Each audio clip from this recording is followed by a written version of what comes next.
The aftermath of the heavy rains has forced the government into taking drastic actions against individuals residing along riparian lands.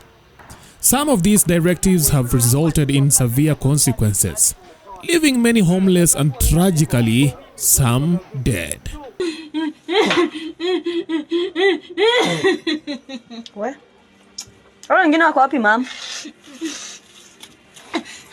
Wawili peleka. Wangu, Ruto nisaidie mtoto wangu. Ama nipeleke kwetu Kisumu, mtoto wangu azikuila ngata. Meet Mama Ian, a resident of Madar Islam, who woke up to the abrupt demolition of her home. To compound the tragedy, the demolition claimed the life of her son when the structure collapsed on him. Nilikuwa nimeenda Naivas kuchukulia mtoto wangu dawa. Mtoto wangu ako na sickle cell. Nilikuwa nimeenda kumchukulia dawa kwa shule. Ile nateremka na vitu zenye nimepewa na dawa, nikakutana na mtoto mwingine, ni jirani yetu hapa. Akaniambia Ian amekufa. Nikiuliza amekufa aje? Ati tinga ilikuwa inabomoa nyumba. Na anakatazwa usibomoe, kuna watoto bado ndani ya hiyo nyumba. Na polisi wamesimama. Huyo tinga anabomoa nyumba, mtoto wangu akakufa. Polisi aliona. What's more alarming is the attempted cover-up by the officials overseeing the demolition. They even facilitated the escape of the demolition tractor driver, dodging the enraged crowd demanding justice for Ian, whose lifeless body lay amidst the debris. Polisi akamwambia ati afanye nini? Azike. Wanazikaje mtoto wa mtu? Aje alafu na tena wanatoroka. Wanaambia driver akimbie. Tena sasa hivi wakikuja kuchukua mtoto wangu pale kwa barabara, wamekata nisipande na mtoto wangu gari. Sasa sijui ameenda kumtupa ama amempeleka wapi. Serikali anipe mtoto wangu. Ruto nisaidie mtoto wangu. Ama nipeleke kwetu Kisumu. Mtoto wangu azikuila ngata. Anipeleke kwetu Kisumu. Jua obvious sina mtoto mwingine kama Ian. Ruto na serikali yake wameniulia mtoto. Hivyo tu, madam. Mama Ian now demands accountability from President William Ruto for her son's death.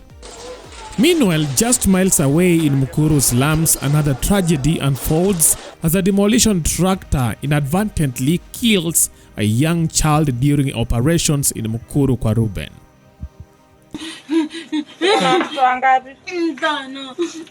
Wengine wako wapi?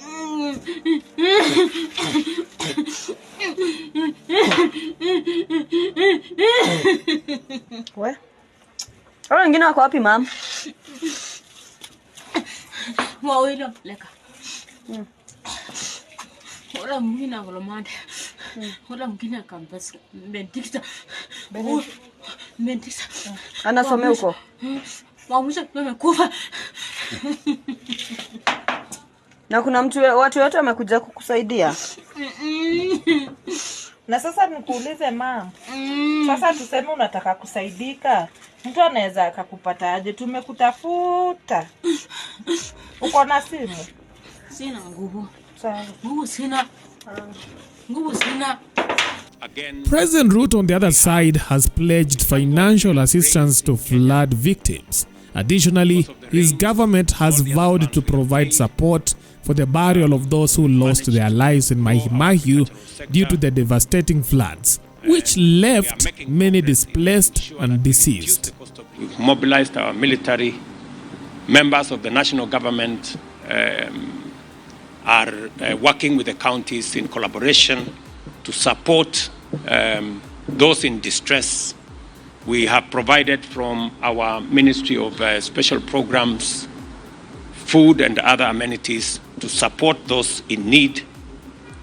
This morning, I have authorized the National Youth Service to provide land for those people who are living dangerously in some of the areas, for them to be moved from those areas into some safe ground as we decide on what to do with them next. Shortly, I will be having another emergency session with our multi-agency teams to make sure that we provide adequate support to all those in need and to move citizens who are in dangerous areas that may be susceptible to floods away from those areas.